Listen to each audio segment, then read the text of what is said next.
People got this idea about death row. They think it's where they keep the absolute worst of the worst, the monsters, the ones so evil there's just no other option. That's the story everybody believes. You do the most unthinkable thing, you end up there. Simple as that. I'm going to tell you what I learned, and it's going to sit different with you than it does for most folks. 'Cause I've been inside. I seen how the machine actually works. And the truth is this: death row ain't full of the worst people. It's full of the poorest people.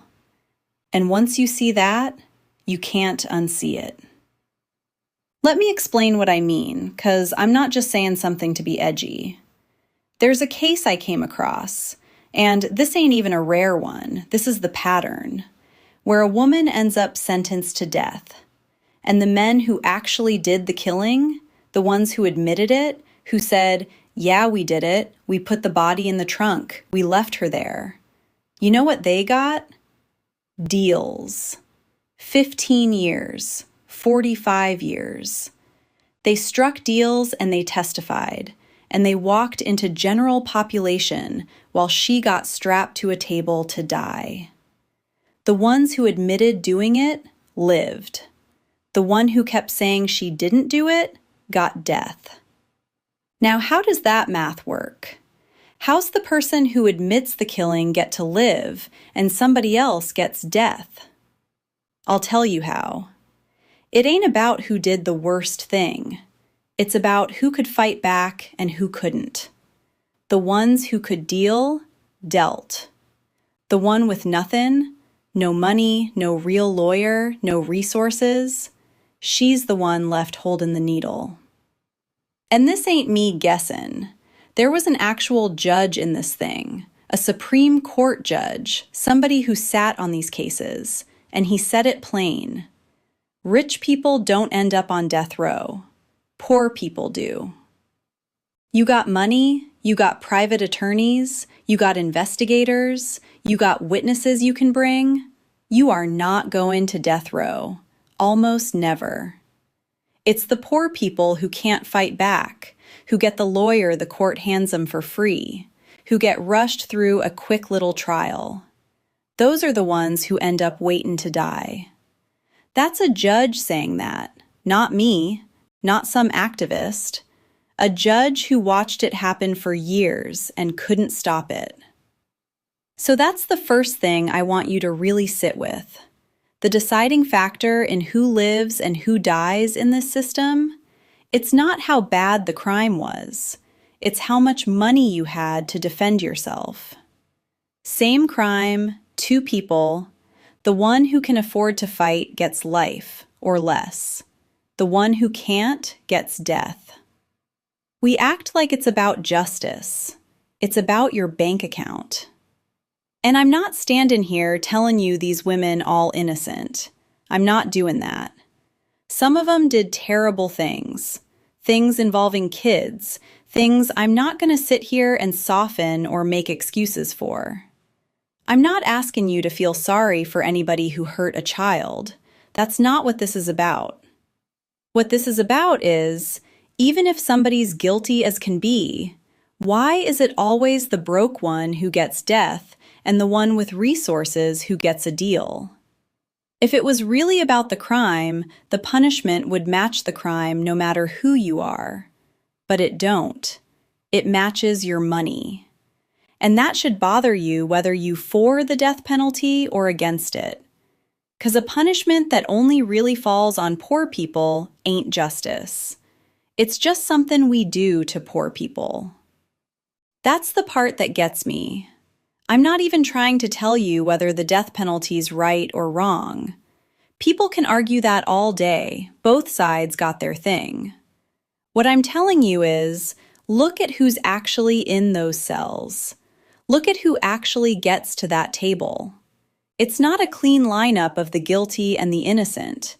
It's a lineup of the people who couldn't afford anything better. Black, white, Hispanic, don't matter the color. What they all got in common is they were broke. Every single one of them poor, with a public defender rushed through. That's the common thread. Not evil, poor. Now let me tell you the other thing that messed with me. Because it's not just how they get there. It's what happens once they're there. These women, they alone. I mean alone. 23, 24 hours a day in a little cell by themselves. For years. No contact with other people. Some of them not even allowed pictures on the wall. Woke up at 3 in the morning, their whole day is meals and inspections, and that's it. Year after year after year, just them and 4 walls waiting to die. And one of the families in this said something that stuck with me. They asked, how long can a person be alone like that before they lose their mind? Where does your sanity go? And that's a real question. Because I've seen what isolation does to people inside, and that's regular isolation, not years of it. You leave a human being alone long enough, with nothing, with no touch, no voice, no nobody, they break. The mind ain't built for that. So a lot of these women, they loosen their grip long before any execution date ever comes. The punishment ain't just the dying. It's the years of being buried alive first. And it don't stop with them. It rolls downhill onto everybody who loves them. The kids especially. There's children who never even got to meet their own grandmother because the rules say if your crime involved a child, you can't have visits with kids, even your own family's kids. So you got grandkids growing up sending cards and pictures to somebody they'll never be allowed to touch, asking all the time, when can we see her? Why can't we see her? And the family just got to keep explaining, these the rules, we can't change the rules. Imagine being a little kid loving somebody you're never allowed to be in the same room with. And the families catch hell too. People emailing them saying their whole family should be wiped out, saying it's their fault. One daughter had to change her name, move to a different state, ended up living in a tent in the winter just to survive after everybody turned on her.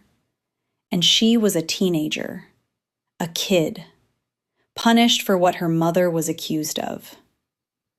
The sentence don't just land on the one person. It lands on a whole bloodline. But here's the one that really showed me how the machine protects itself. There was a woman got released hours before they were going to execute her. Turned out the conviction was bad. Her own son had been writing letters for years saying he did it, not her. So you'd think, okay, she's free. She's owed something for the years they took, right? The state stole more than a decade of her life. Nah. You know what they did? They made her sign a thing, a no contest deal, so that in the eyes of the law, she's still guilty. Why? So she can't sue them. So they never have to admit they were wrong. So they never have to pay her a dime. And get this. She walked out with late-stage cancer the prison already knew about because they'd done the scans, and she got nothing. No money, no apology, no medical help. They'd rather make her sign away her life all over again than admit the system made a mistake. And that right there is the whole thing in one story. The system will do anything before it admits it was wrong. Anything. Because admitting it was wrong about one person means maybe it's wrong about a lot of people, and that whole machine can't survive that question. So it just doesn't ask it. It buries it. It made her stay guilty on paper so it could keep its record clean. So when people tell me death row is full of monsters, I think about all that. I think about the ones who admitted the killing and got deals while the broke one got death. I think about the judge who said money's the difference between life and death. I think about women losing their minds alone in a cell for 15 years. I think about kids sending cards to a grandma they'll never touch. And I think about a woman dying of cancer who they made sign away her own innocence just so they wouldn't have to say sorry. That's not a system catching the worst of us. That's a system catching the poorest of us, and then protecting itself from ever having to admit how often it gets it wrong. I'm not telling you how to feel about the death penalty. I'm telling you to look at who's actually on it. Because once you see that it's poverty that puts you there more than evil does, you can't look at it the same way again. I know I can't. That's all I got. Be safe out there. And next time somebody tells you only the worst people end up waiting to die, ask them how many rich ones they can name.